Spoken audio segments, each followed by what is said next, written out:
الحمد لله رب العالمين والصلاة والسلام على أشرف الأنبياء والمرسلين وعلى آله وصحبه ومن تبعهم بإحسان إلى يوم الدين. أما بعد فأعوذ بالله من الشيطان الرجيم. بسم الله الرحمن الرحيم.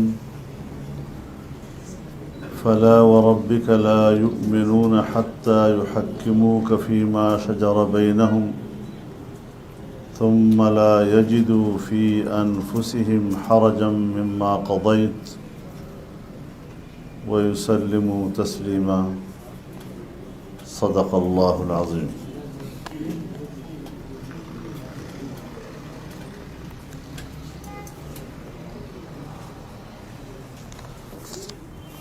ہماری سوسائٹی کے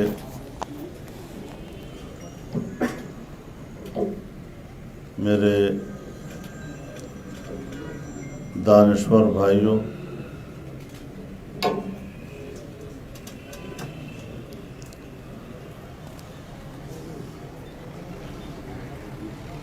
آج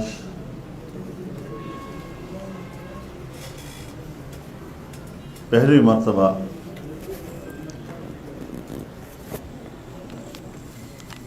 وکلاء برادری کے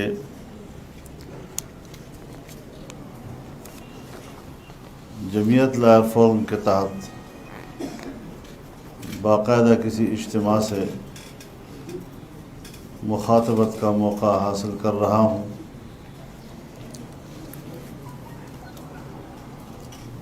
مجھے خوشی ہو رہی ہے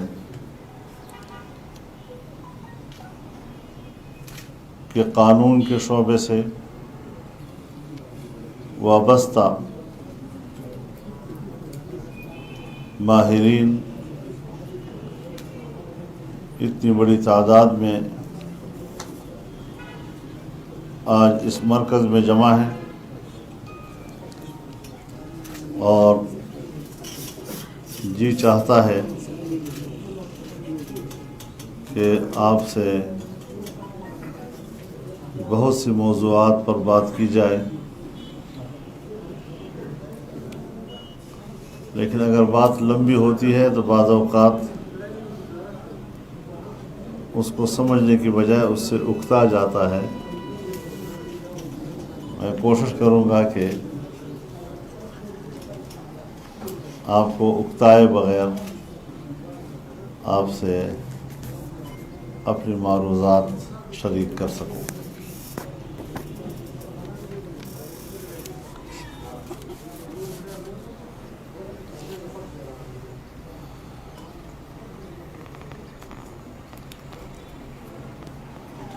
دنیا کا نظام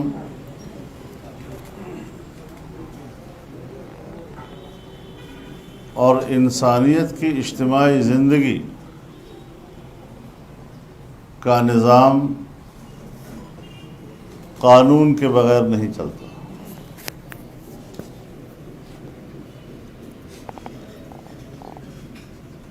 دنیا کے تمام اقوام اور تمام دنیا کے ممالک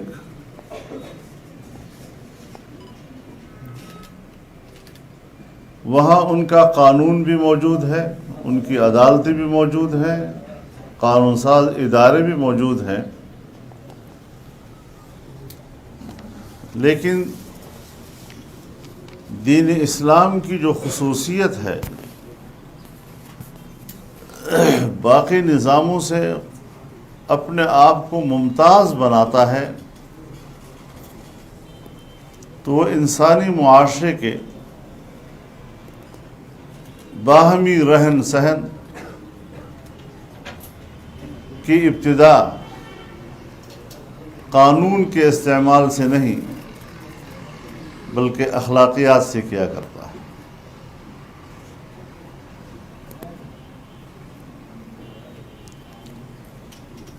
ایک شخص کسی کو قرض دیتا ہے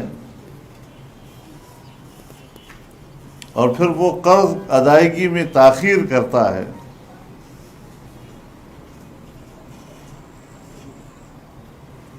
تو اسلام دوسرے فریق کو کہتا ہے کہ آپ قرض معاف کر دیں، پھر دوسرے درجے میں کہتا ہے کہ آپ اس کو اتنی مہلت دیتے رہیں جب تک کہ وہ ادا کرنے کے قابل نہ ہو جائے۔ لیکن اگر ایک فریق قرض ادا کرنے کو تیار نہیں اور دوسرا نہ معاف کرنے کو تیار ہے نہ مہلت دینے کو تیار ہے، اس کے بعد پھر قانون کا عمل شروع ہو جاتا ہے، پھر عدالت کی طرف رجوع کیا جاتا ہے، پھر عدالت دونوں کی بات سنتا ہے۔ تو یہ اسلام کی وہ خصوصیت ہے کہ جس نے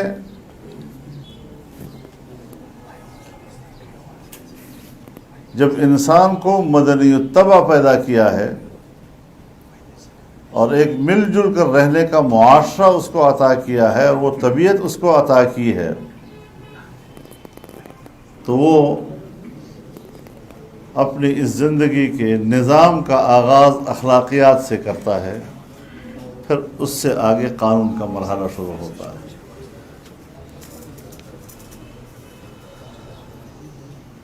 ہمارے ہاں قانون بنانے کے ادارے بھی موجود ہیں، قانون کے مطابق فیصلہ دینے کے لیے عدالتیں بھی موجود ہیں، ججز بھی موجود ہیں، قاضی بھی موجود ہیں، اور اس قانون کی روشنی میں عدالت کی رہنمائی کے لیے وکلاء بھی موجود ہیں۔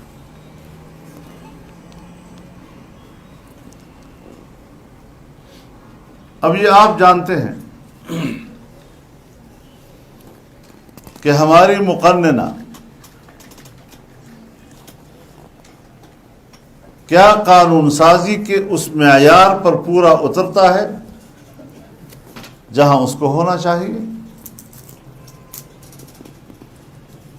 کیا ہماری عدالتیں قانون کی بنیاد پر لوگوں کو انصاف مہیا کرنے کے اس معیار پر اترتے ہیں جس کا خود قانون ان سے تقاضا کرتا ہے؟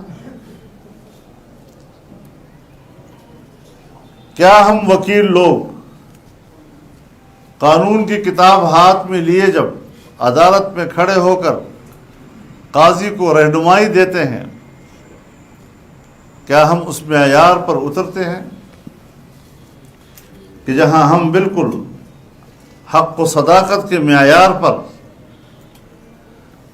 قانون کی رہنمائی مہیا کر سکیں ان کو؟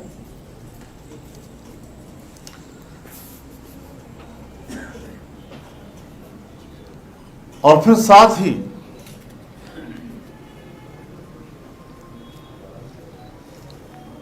اس نئے مروجہ نظام میں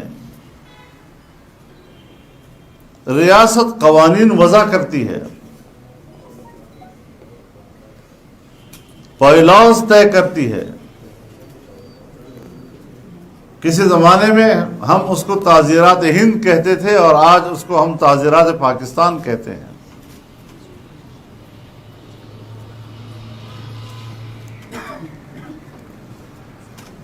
لیکن 70 سال کے بعد بھی ہم ایسا نظام وجود پذیر نہیں کر سکے ہیں کہ جس میں ہم قرآن و سنت کے حوالے سے قوانین کو سمجھیں، قوانین کو مرتب کریں، قوانین کو مقننہ سے پاس کریں اور عدالتیں اس قانون کے تحت فیصلہ دینے کی پابند ہو جائیں۔ آج کی یہ محفل ہمیں اس جانب متوجہ کرتی ہے کہ اگر علماء اور وکلاء میں ایک مربوط نظام قائم ہو جائے تو ہم اس حوالے سے پیش رفت کر سکتے ہیں کہ آج 70 سال کے بعد بھی ہماری جو وہ تشنگی ہے جس کی بنیاد پر یہ ملک قائم کیا گیا تھا، اس تشنگی کو دور کرنے کے لیے مل جل کر آگے بڑھ سکیں۔ یہ ایک اچھا موقع ہے، اس کی طرف ہمیں متوجہ ہونا پڑے گا اور ایک مربوط نظام اس کے لیے بنانا پڑے گا۔ ہمارے ایک استاد تھے، ایک جامعہ کے شیخ الحدیث، اس کے بڑے فقیہ، مجھے خود بتایا انہوں نے کہ دوپہر کا وقت تھا، گرمی کا موسم تھا، ہم سبق وغیرہ پڑھ کے ہم ذرا آرام کرنا چاہتے تھے کہ کسی نے دروازہ کھٹکھٹایا اور مجھے اطلاع دی کہ آپ سے کوئی ملنے کے لیے آیا ہے۔ میں نے ان کو اپنے گھر میں اندر بلا لیا، ہم بیٹھے تو انہوں نے کہا کہ مولانا میں آپ سے کچھ چیزیں سمجھنا چاہتا ہوں۔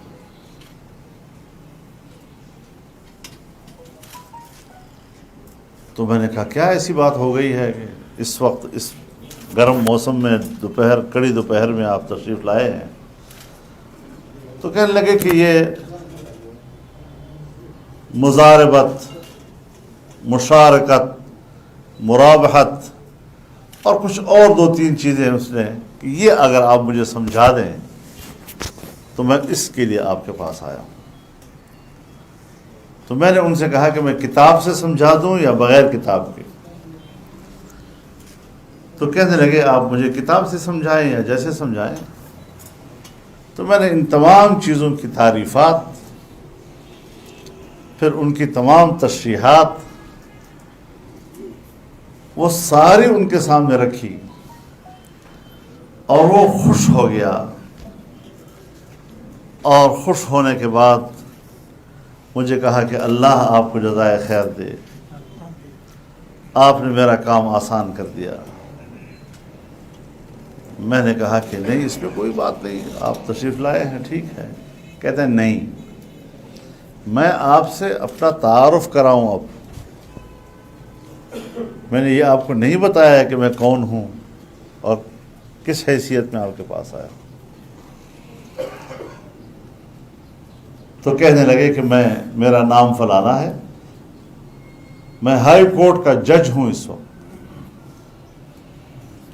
اور یہ مقدمے میرے سامنے آتے ہیں اور میں فیصلوں پہ فیصلے دیے جا رہا ہوں، اور میرے ضمیر نے مجھے ملامت کیا کہ جب آپ کو ان مسائل پر عبور نہیں ہے، آپ عذر شریعت کمانڈ نہیں رکھتے اور فیصلے پہ فیصلے دیے جا رہے ہیں، اللہ کو کیا جواب دوں گا؟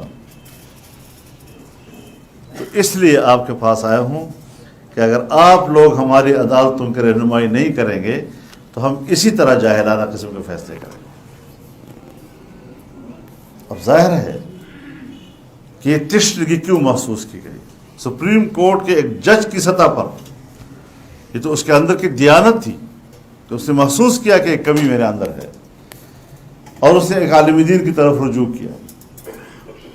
یہ نہیں سوچا کہ مدرسے کے ایک مولوی سے میں رہنمائی لوں گا، میں تو جج ہوں، کالا کوٹ پہنتا ہوں، اور میرے تو اپنی خاص شناخت ہے۔ اور پھر کہا مولانا اگر آپ جیسے لوگ ہماری عدالتوں میں ہماری رہنمائی نہیں کریں گے، ہم روزانہ اس قسم کے فیصلے دیں گے جو شریعت کے مطابق نہیں ہوں گے، اور ہم کہیں گے کہ یہ ہم نے شریعت کے مطابق آپ کو فیصلہ دیا ہے۔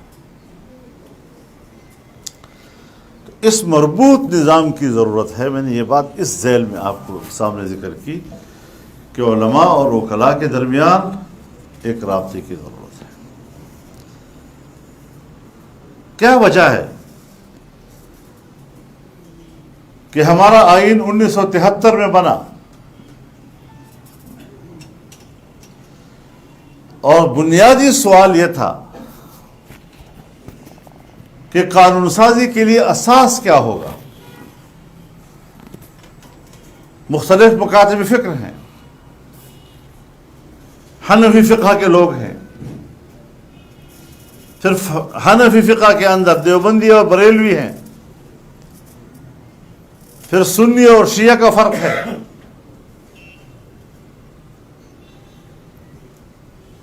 پھر جو غیر مقلدین ہیں وہ تو فقہ کے قائل ہی نہیں ہیں. تو پھر قانون سازی کی اساس کیا ہو؟ اس مقصد کے لیے ایک اسلامی نظریاتی کونسل بنائی گئی.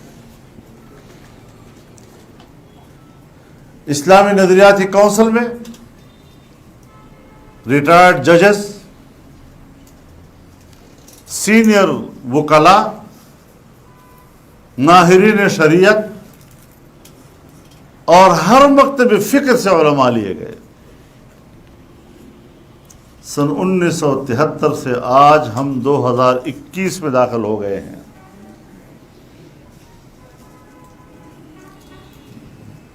اس کا کام ہے قرآن و سنت کی روشنی میں سفارش کرنا. 6000 سے زیادہ قوانین کا انہوں نے مطالعہ کیا. جہاں جہاں کوئی قانون ان کو قرآن و سنت کے منافی نظر آیا اس پر انہوں نے سفارش مرتب کی.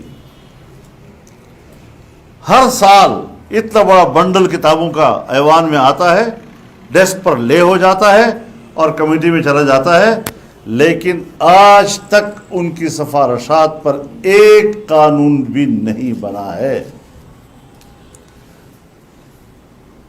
اور خوشی کی بات یہ ہے کہ جتنی سفارشات مرتب کی گئی ہیں تمام مکاتب فکر کا ان سفارشات پر اتفاق رائے ہے.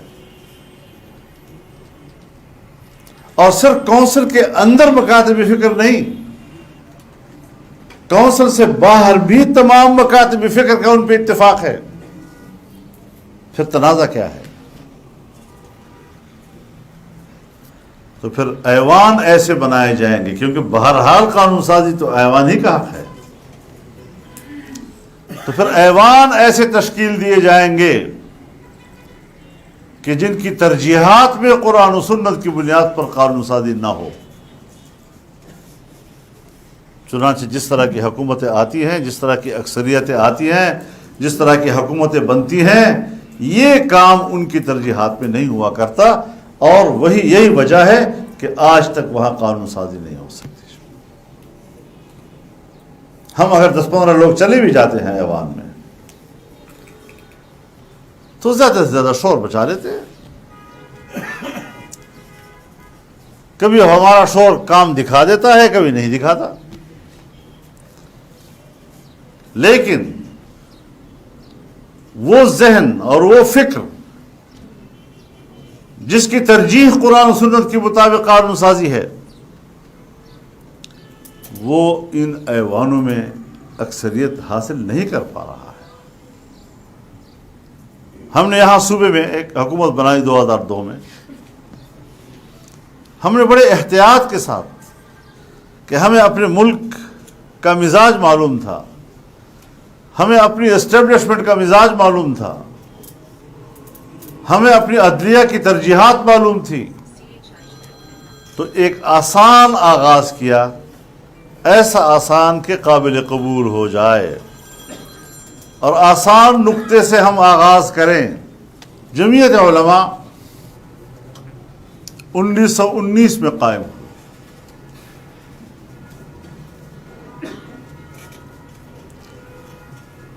اور اس جماعت کی اساس کی جو بنیادی مقاصد بیان کیے گئے ہیں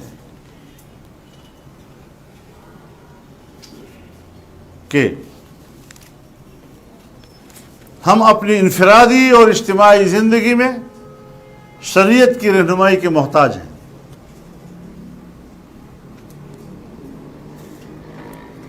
کسی شخص کی انفرادی زندگی میں اگر اس کو کوئی مسئلہ درپیش ہو تو وہ ایک فرد عالم سے کے پاس جا کر اس سے رہنمائی لے سکتا ہے.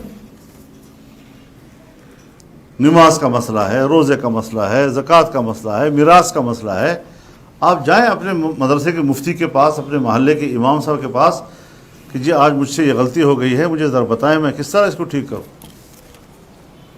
لیکن اگر مملکتی معاملات میں، مملکتی زندگی میں، ملی اور قومی زندگی میں کوئی دشواری آ جائے تو پھر اس میں ایک فرد عالم کی رائے حجت نہیں، جب تک کہ علماء کی ایک اجتماعی رائے نہ بنے اس کے اوپر. اس لیے پورے ہندوستان کے علماء کو اکٹھا کیا گیا، اور اس وقت جمعیت علماء میں اس کی جو بنیاد پڑی ہے وہ فرقواریت پر نہیں تھی، اس میں تمام مکاتب فکر کے علماء شامل تھے. حضرت شیخ الہند نے جس جمعیت کی اساس رکھی اس میں پورے بر صغیر کے علماء اور مختلف مکاتب فکر کے علماء موجود تھے.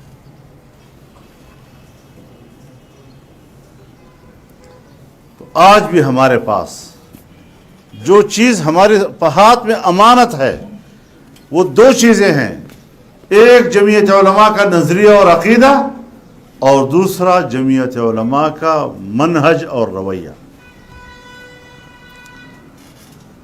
یہ دونوں چیزیں ہمارے ہاتھ میں امانت ہیں.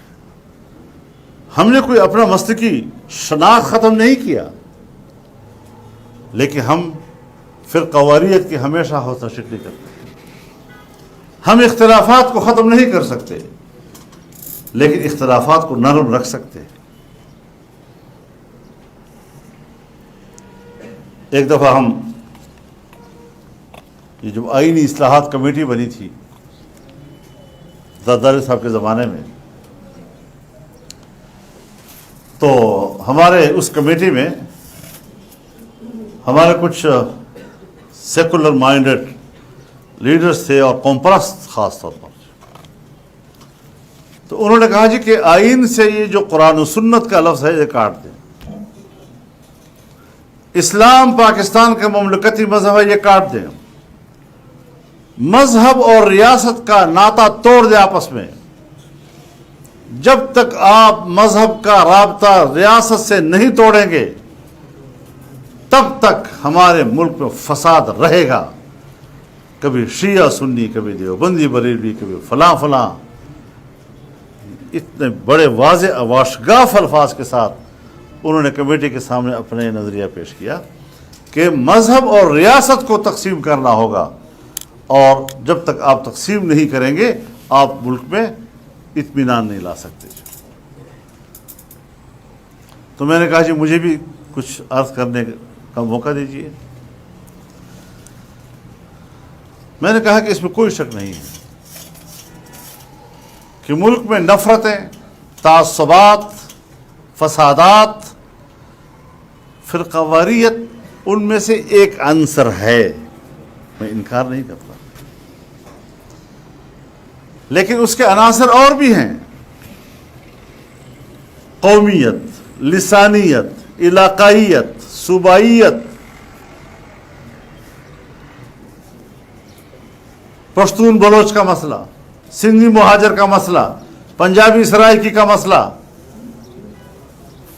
یہ سارے فسادات یہ وہ عناصر ہیں جو ہمارے ملک کے معاشرے میں فساد کا باعث بنتے ہیں.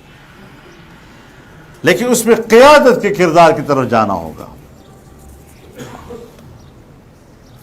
پاکستان کی پہلی دستور ساز اسمبلی جو بانی پاکستان کی موجودگی میں وجود پذیر ہوئی،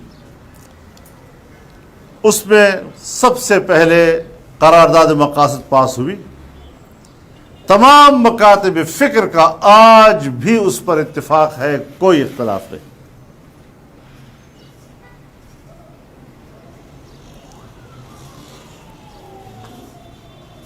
سن 1952 میں یا 51 میں 52 اسلامی دفعات پر تمام مکاتب فکر کا اتفاق رائے، اور سب نے مل کر وہ دفعات متعین کیے کہ پاکستان میں اگر ہم نے شرعی نظام نافذ کرنا ہے تو یہ 52 نکات اس کے لیے بنیاد بن سکتے ہیں. آج بھی اس پر کوئی اختلاف نہیں ہے۔ سن 1973 کا آئین کی اسلامی دفعات، اسلامی نظریات کونسل کے سفارشات، قادیانیوں کو غیر مسلم قرار دینے کی ترمیم، ناموس رسالت کی ترمیم، ان ساری چیزوں پر مذہبی سیاسی قیادت کا آج بھی اتفاق ہے، اور ہمیشہ ان لوگوں نے مذہبی ہم آہنگی کے لیے کام کیا ہے۔ لیکن لسانیت پر فسادات برپا کرنا، ایم کیو والے بھی بیٹھے ہوئے تھے نا، قومیت کی بنیاد پر لڑائیاں کرنا، علاقائیت اور لسانیت کی بنیاد پر باتیں کرنا، یہ تمام فسادات، اس کی قیادت تو میں نے کہا آپ حضرات کر رہے ہیں جو اس وقت میرے سامنے بیٹھے ہوئے ہیں۔ تو اگر قوم کے اندر فساد کی بنیاد پر آپ مذہب کو ریاست سے الگ کرنا چاہتے ہیں تو سب سے پہلے آپ کے نعروں کا خاتمہ ضروری ہے، آپ کی سیاست کا خاتمہ ضروری ہے۔ ایک سناٹا چھا گیا، چیئرمین نے کہا کہ اس پر مزید بحث اگلے اجلاس میں کریں گے۔ ہمارے ایک بزرگ نے کہا کہ بھائی فضل الرحمان نے بات کر لی ہے، کم از کم ایک لفظ ریکارڈ پر تو لے آؤ کہ جی فضل الرحمان ہمیں آپ سے اختلاف ہے، اتنا تو کوئی کہہ دو۔ تو یہ سارے مراحل سے ہم گزرتے چلے آئے ہیں، اور یہ ساری مشکلات ہمیں اس ملک میں درپیش ہوتی ہیں۔ اس حوالے سے بھی ایک گہرے مطالعے کی ضرورت ہے، اور ریاست کو قرآن و سنت کی روشنی میں چلانے کی اہمیت تاریخی لحاظ سے، کہ اگر عباسیہ کی حکومت ہے تو 700-800 سال تک فقہ حنفی کی حکومت چلتی ہے، اگر بر صغیر میں مغلوں کی حکومت ہے 1000 سال تک فقہ حنفی کی حکومت چل رہی ہے، اگر خلافت عثمانیہ کی 1000 سال کی حکومت ہے یا 500-600 سال کی حکومت ہے تو یہی فقہ حنفی چلتی رہی ہے۔ تو یہ ریاست اس زمانے میں متحد بھی تھی، پرامن بھی تھی، اور وہاں روزگار کا مسئلہ بھی نہیں تھا۔ اب ظاہر ہے کہ ریاست کو کس چیز کی ضرورت ہے۔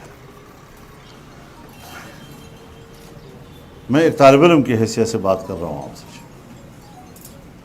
عبادات یہ ہر شخص کا انفرادی معاملہ ہے،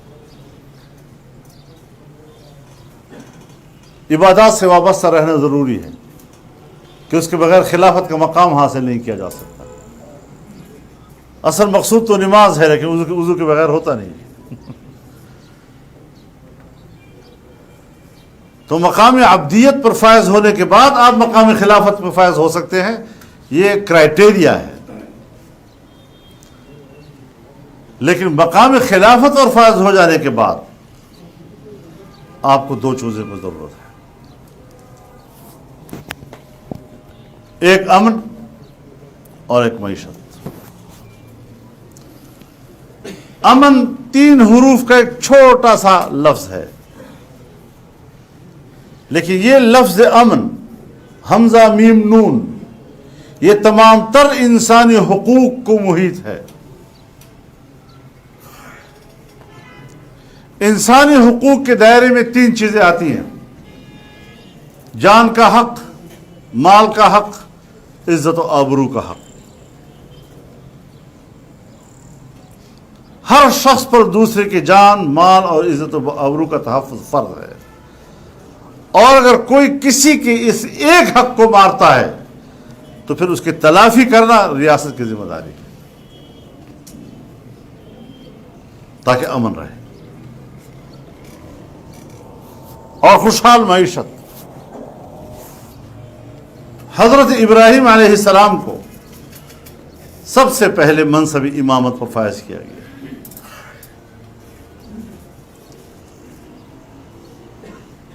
انی جاعلک للناس اماما۔ اب وہ حضرت ابراہیم علیہ السلام جو ساری زندگی بتوں سے لڑتا رہا، شرک سے لڑتا رہا، توحید کی بات کرتا رہا، اور اس پاداش میں کیا کیا تکلیفیں اس نے برداشت کی، لیکن جو ہی ان کو مقامی امامت پر فائز کیا اب آپ نے اس حوالے سے اپنی ذمہ داریوں کو سمجھا. اب یہ منصب امامت ملنے کے بعد آپ کی ترجیحات کیا ہیں ذرا اس کو بھی دیکھ لیں.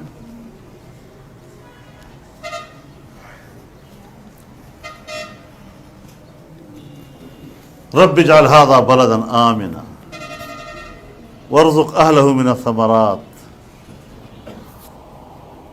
یا اللہ اس شہر کو امن کا شہر بنا اور اس میں رہنے والے لوگوں کو پھل فروٹ عطا کر. پھل فروٹ خوشحال معیشت کی علامت ہوتی ہے. دال چنا نہیں مانگا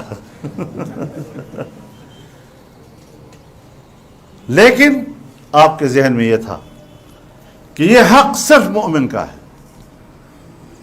وارزق اہلہ من الثمرات من آمن منہم باللہ والیوم الآخر. لیکن چونکہ دنیوی زندگی کا معاملہ ہے اللہ نے فرمایا نہیں. قال ومن کفر فأمتعہ قلیلا. دنیوی زندگی میں تو اس کو کافر کو بھی دوں گا. اللہ رب العزت جب انسان کے ساتھ معاہدہ کرتا ہے اور انسان کو اپنی عبادت کی دعوت دیتا ہے تو اللہ رب العزت فرماتے ہیں فَلْيَعْبُدُوا رَبَّ هَذَا الْبَيْتِ. کس چیز کے بدلے میں کیا جتلاتا ہے؟ الَّذِي أَطْعَمَهُم مِّن جُوعٍ وَآمَنَهُم مِّن خَوْفٍ. وَلَنَبْلُوَنَّكُمْ بِشَيْءٍ مِّنَ الْخَوْفِ وَالْجُوعِ. جب اللہ امتحان لیتا ہے اور انسان کو ابتلا دیتا ہے تو پھر بدامنی اور بھوک کی صورت میں دیتا ہے.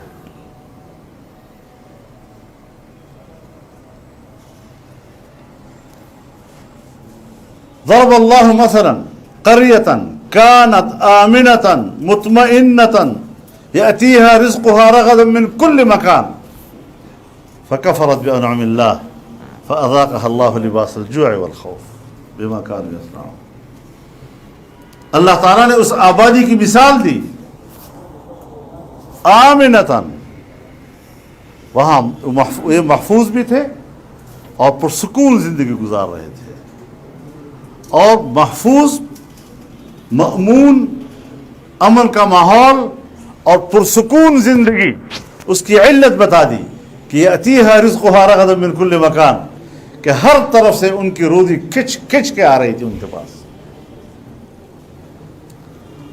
لیکن جب انہوں نے کفران نعمت کیا فَأَذَاقَهَا اللَّهُ لِبَاسَ الْجُوعِ وَالْخَوْفِ، پھر دو مصیبتیں اللہ نے اس کو چکائی، ایک بھوک اور ایک بدامنی.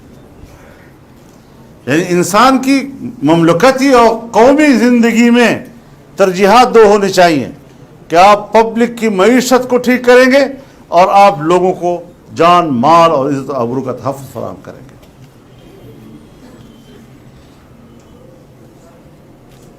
یہ ہے مملکتی زندگی کی ترجیحات.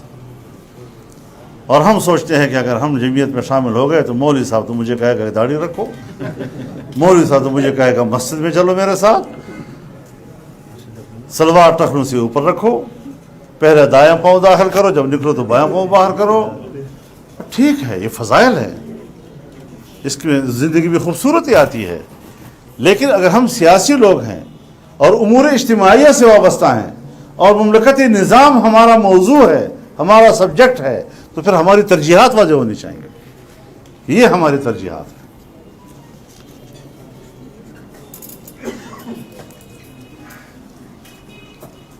اس کے علاوہ تو اس لیے جمعیت علماء قائم کی گئی تاکہ ایک شورائی نظام قائم ہو، علماء کی ایک اجتماعی رائے میں مملکت کی رہنمائی کی جا سکے. سو آج بھی وہ سلسلہ جاری ہے الحمدللہ.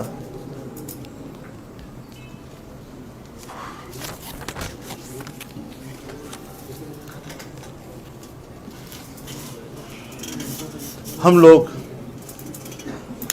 قانون سازیاں کرتے ہیں، پھر بین الاقوامی پریشر آتا ہے ہمارے اوپر. جب ریاست پر بین الاقوامی پریشر آتا ہے اور اس بین الاقوامی دباؤ میں ہم قانون بناتے ہیں یا کسی قانون کو تبدیل کرتے ہیں تو اسی سے آپ اندازہ لگائیں آزادی کدھر ہے. کس بنیاد پر ہم اپنے آپ کو آزاد قوم کہتے ہیں؟ آج پورے دنیا میں مہم چل رہی ہے کہ پاکستان قادیانیوں کو غیر مسلم قرار دینے والے قانون کو تبدیل کرے. اور میں آپ کو عجیب بات بتا دوں، ابھی حال ہی میں برطانوی پارلیمنٹ کے اندر غالباً 41 ممبران کی دستخطوں سے ایک رپورٹ جاری ہوئی ہے، اور سن 1954 سے لے کر آج تک ہر سال کی اپنی رپورٹ، اور اس میں صرف اور صرف پاکستان کو بحیثیت ریاست کے اس بات کا ذمہ دار قرار دیا ہے کہ آپ کے ہاں قادیانیوں کے حقوق محفوظ نہیں ہیں، ان پر تم مظالم کر رہے ہو.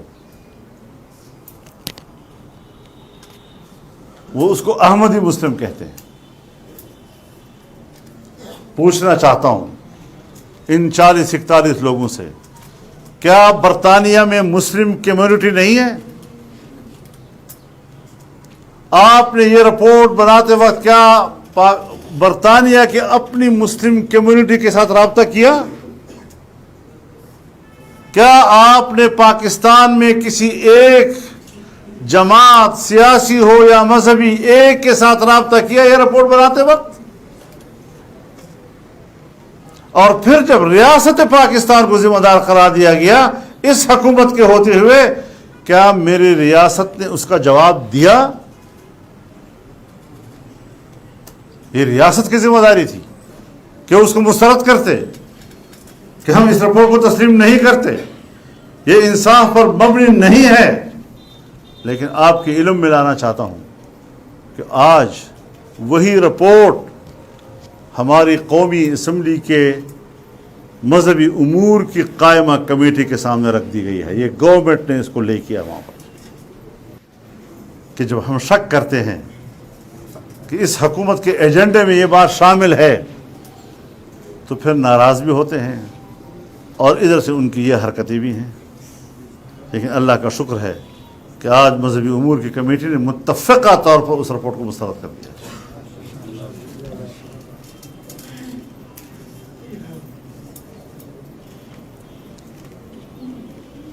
اور پی ٹی آئی کے ایک رکن نے تو کمیٹی کی چیئرمین کے کان میں کہا کہ ہاں ہم تو ہیں پی ٹی آئی میں، لیکن ایمان تو نہیں بیچ سکتا نا. چلو شکر ہے کسی کو احساس تو ہے کہ ایمان بیچنے والی بات ہے. اب اس حوالے سے اگر ہم بات کرتے ہیں، آپ تو مذہبی کارڈ استعمال کرتے ہیں. نہیں، کوئی مذہبی کارڈ نہیں ہے، یہ میرے آئین کا مسئلہ ہے. میں جو بات کرتا ہوں آئین کے دائرے میں کرتا ہوں، آئین کے دفعات کی روشنی میں کرتا ہوں.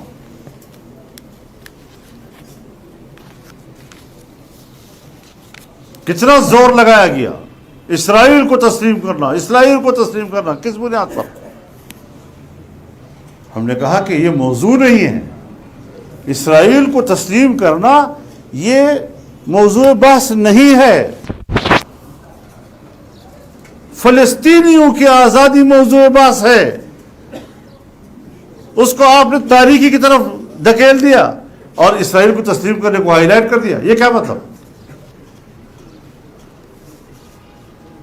تو یہ جمعیت علماء کا منشور جو اس حوالے سے بالکل واضح ہے، اور 1817 کے برطانیہ کے معاہدہ بالفور کے تحت جو اسرائیل کے ایک ریاست کا تصور وہاں قائم کیا گیا تھا، آج اسی تسلسل میں یہ سب کچھ ہوا ہے اور ہوتا جا رہا ہے. اور جمعیت علماء کے منشور میں جو خارجہ پالیسی کا سبجیکٹ ہے اس کا آپ دیکھیں، اس میں واضح طور پر اسرائیل اور برطانیہ دونوں کا ذکر ہے. تو اس حوالے سے بھی ہمارے ملک میں کیا ہو رہا ہے، کیا ذہن دیا جا رہا ہے.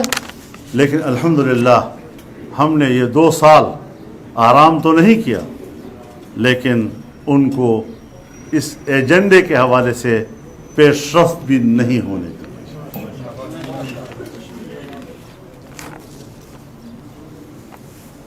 دینی مدارس کے حوالے سے پتہ نہیں کیا کیا وہ سوچتے رہے، اور کس کس تنگ نظری کا ہم پہ الزام لگاتے رہے.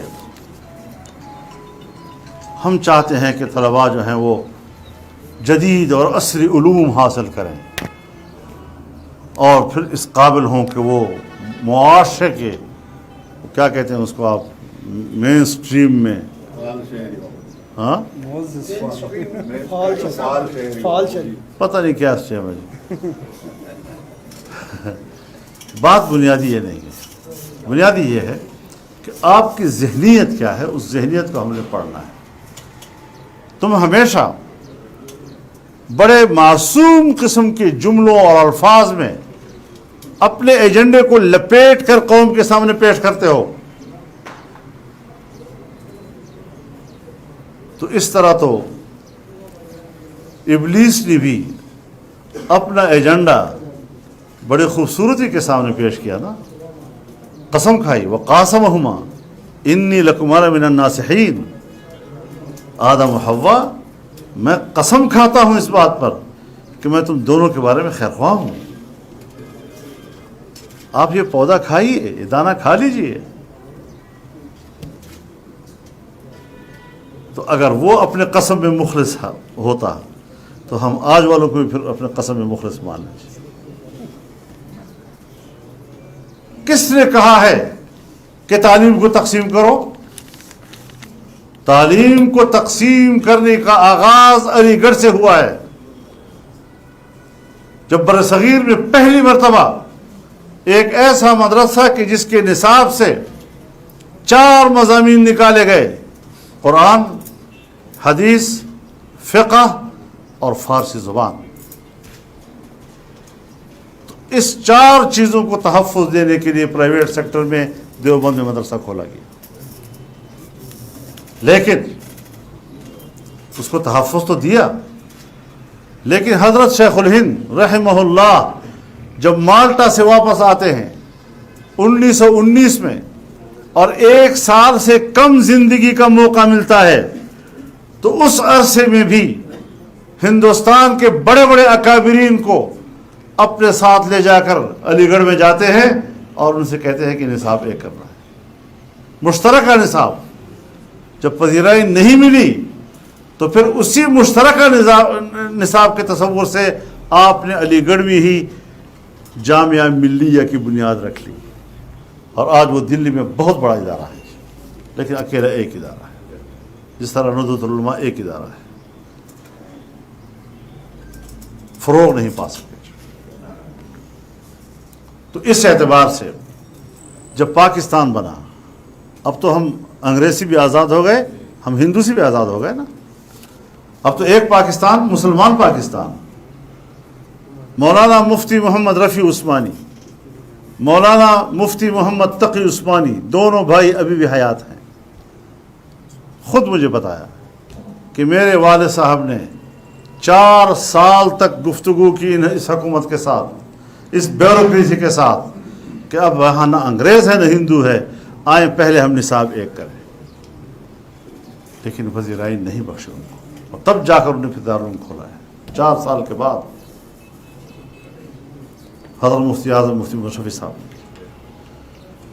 تو آپ بتائیں کہ ہمارے علماء نے نصاب کو ایک رکھنے کے لیے کتنی کاوشیں کی۔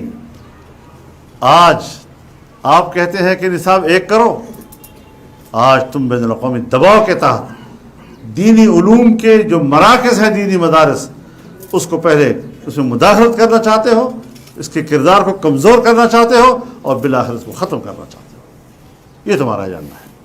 اب شکل تمہاری جو کچھ بھی ہو، ہمیں سے کوئی سروکار نہیں ہے، لیکن ہم دینی مدارس کی آزادی اور خود مختاری کے ساتھ دینی علوم کی تحفظ، لیکن جب میرے اندر کمی ہوگی اور میں شرعی قوانین کو جانتا ہوں گا، لیکن میں مروجہ جو ہمارے قوانین ہیں، تعزیرات ہیں، اس کو نہیں جانتا ہوں گا، تو مجھے آپ کی طرف رجوع کرنا ہوگا۔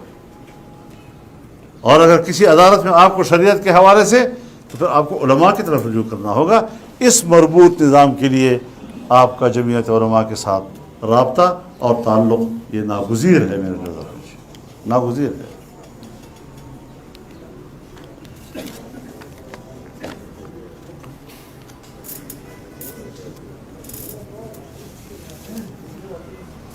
ایک اور مسئلہ ضمناً چھیڑ دیتا ہوں آپ کے سامنے، کیونکہ آپ سے ہم نے کچھ تھوڑی سی رہنمائی لینی ہے. میں نے یہی کہا تھا کہ آپ اکتائیں گے میری باتوں سے.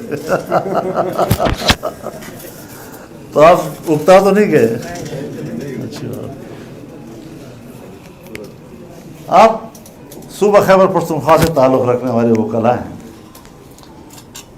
کیا آپ مجھے سافٹ قسم کا ایک نقشہ بتا سکتے ہیں کہ فاٹا کیا تھا اور کیا ہوا؟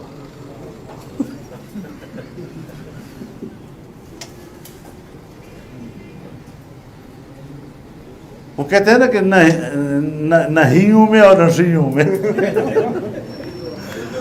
نہ ادھر کے نہ ادھر کے. کیا کر دیا ہم نے اس قوم کے ساتھ؟ 1.5 کروڑ کی پشتون آبادی، قبائلی آبادی، اور کیوں کیا اس طرح ان کے ساتھ؟ ہمارے سامنے رپورٹ رکھی گئی، میں نے اس رپورٹ پر تقریر کی اور میں نے مسترد کیا اس کو. میں نے کہا یہ حقائق کے خلاف رپورٹ، لیکن ٹس سے مس نہیں ہو رہے تھے. پھر اس میں خود لکھا ہے کہ قبائلی علاقوں کو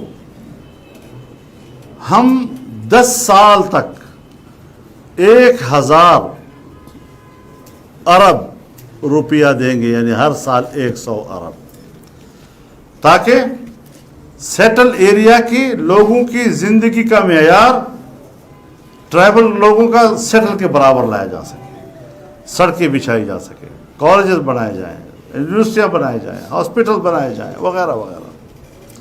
5 سال ہو گئے ہیں، 1 روپیہ نہیں دیا. کمپنسیشن کی حد تک ہوا ہوگا کہ کسی کا گھر گرا ہوا ہے وہ بنانے کے لیے وغیرہ وغیرہ، لیکن ان مقاصد کے لیے جو اس رپورٹ میں درج ہے 1 روپیہ آج تک نہیں دیا گیا. اور وہاں لینڈ ریکارڈ نہیں ہے سرے سے. جہاں اتنے بڑے فاٹا کے علاقے میں لینڈ ریکارڈ ہی نہیں ہے، وہاں پٹواری کیسے جائے گا؟ وہاں زمین کی تقسیم کیسے ہوگی؟ اور آج میں آپ کو بتانا چاہتا ہوں کہ فاٹا کے طول و عرض میں قبائل آپس میں لڑ رہے ہیں اور یہ تماشا دیکھ رہے ہیں. تو اس پر بھی ہمیں آپ کی رہنمائی کی ضرورت ہے کہ ایک پیپر تو تیار کیا جائے، کچھ اس بارے میں ہماری رہنمائی کی جائے کہ کیوں ایسا کیا گیا، اور آئین میں جو ترمیم کی گئی کیا وہ آئینی ترمیم آئینی تقاضوں کے مطابق تھی؟ کیا اس مسئلے پر ایوان نے ڈیبیٹ کیا؟ کیا لوگوں کی رائے سنی گئی؟ کچھ بھی نہیں. میں نواز شریف کا اتحادی تھا، لیکن اکیلا میں اپوزیشن کر رہا تھا، سارے اپوزیشن ان کے ساتھ تھی، سارے اپوزیشن ان کے ساتھ تھی. کیوں؟ کہ بین الاقوامی ایجنڈا تھا. جب بین الاقوامی ایجنڈا آتا ہے تو ہمارے اپوزیشن حکومت اکٹھی ہو جاتی ہے. تو یہ ہم سے کیا غلطی ہوئی ہے؟ اس پر ہمیں انٹلیکچوئلس کی رہنمائی چاہیے ہوگی. میں مختصر الفاظ میں کہہ دینا چاہتا ہوں کہ پی ڈی ایم متحد ہے. پی ڈی ایم میں ڈیبیٹ ہوتا رہتا ہے، مختلف مسائل پر اختلاف رائے آتا رہتا ہے. سو کل بھی آیا کہ لانگ مارچ کا اینڈ کیا ہوگا، اور چونکہ ہم ابتدائی طور پر جب پی ڈی ایم بنا رہے تھے تو اس میں ہم نے استعفے کا آپشن رکھا ہے، اور یہ نہیں کہا گیا اس میں کہ یہ لاسٹ آپشن ہوگا ایٹم بم کی طرح، ایسا کہیں نہیں لکھا ہوا. اور وقت گزرنے کے ساتھ ساتھ جلسے ہم نے کیے، پبلک کا رسپانس ہم نے دیکھا، سب کچھ ہوا. لیکن اب جب ہم نے فیصلہ کیا کہ اسلام آباد کی طرف یا پنڈی کی طرف لانگ مارچ کیا جائے گا، تو کل 10 جماعتوں میں سے 9 جماعتوں کی رائے یہ تھی کہ ہم جائیں تو استعفے دیں. کوئی بات نہیں، پہلے مرحلے میں صرف قومی اسمبلی کی استعفے دے دیں، آدھا ایوان خالی ہو جائے گا، دوبارہ ان کو الیکشن دینے پڑیں گے. لیکن پیپلز پارٹی اس سے اتفاق نہیں کر رہی تھی.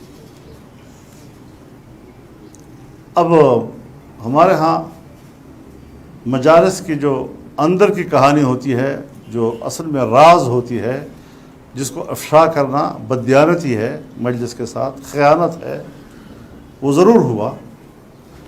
لیکن پھر بھی پیپلز پارٹی کو مہلت دی گئی چند دن کی کہ آپ اپنے CAC کے پاس جائیں، ان کے سامنے 9 جماعتوں کا موقف رکھیں، کیونکہ جمہوریت ہے نا.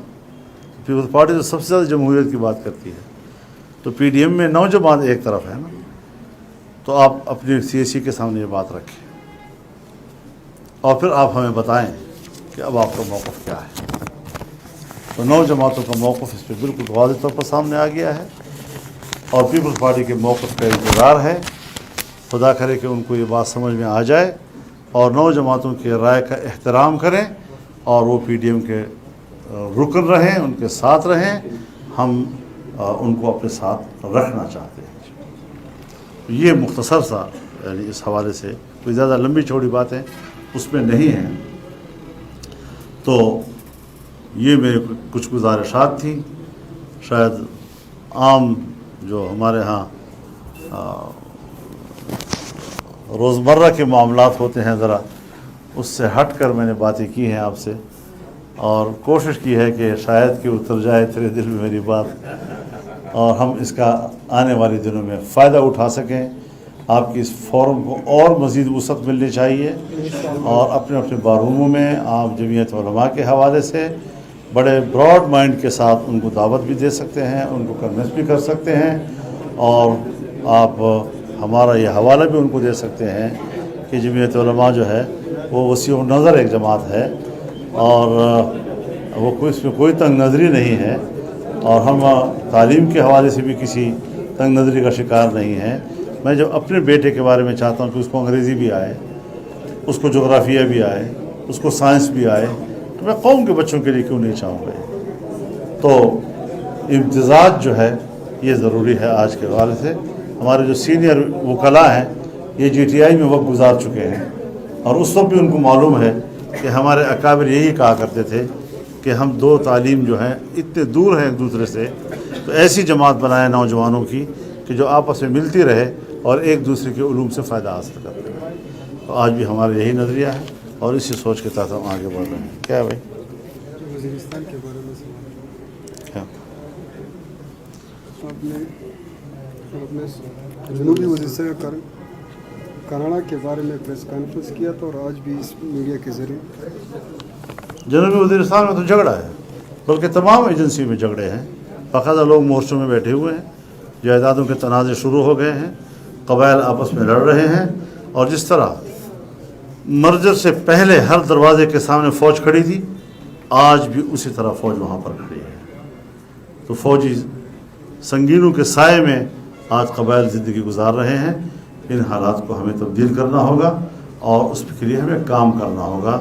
میں صرف تنقید کرنے کے حق میں نہیں ہوں، بلکہ اس تنقید کے ساتھ ساتھ ہم اس پر کوئی مثبت طور پر بھی کام کریں، تاکہ ہم کسی فورم پر اپنی بات دلائل سے کہیں.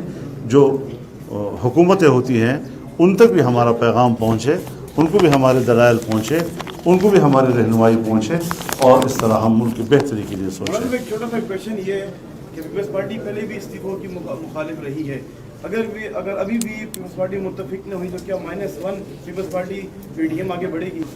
خدا کرے کہ اس اگر بلانا ہے. مولانا صاحب آپ کہہ رہے تھے کہ اس موجودہ حکومت کو صرف ایک دھکا چاہیے، تو وہ دھکا تو سال گزر گیا، لیکن وہ دھکا ان کو کب ملے گا؟ قوموں کی زندگی میں 2-4 دن کوئی مسئلہ نہیں ہوتا. مولانا صاحب یہ بتایا کہ 16 مارچ کو لانگ مارچ ہونا تھا، وہ ملتوی ہوا، 26 کو ہے وہ ملتوی ہوا، تو ابھی لانگ مارچ ہوگا کب؟ کیونکہ حکومت بھی اس انتظار میں کہ کب وہ لانگ مارچ کریں گے. PDM کیونکہ ٹوٹ چکی ہے، ان کا یہ تاثر ہے کہ پیپل پارٹی الگ ہوگی. ہم حکومت کو مسلسل پریشان رکھنا چاہتے ہیں.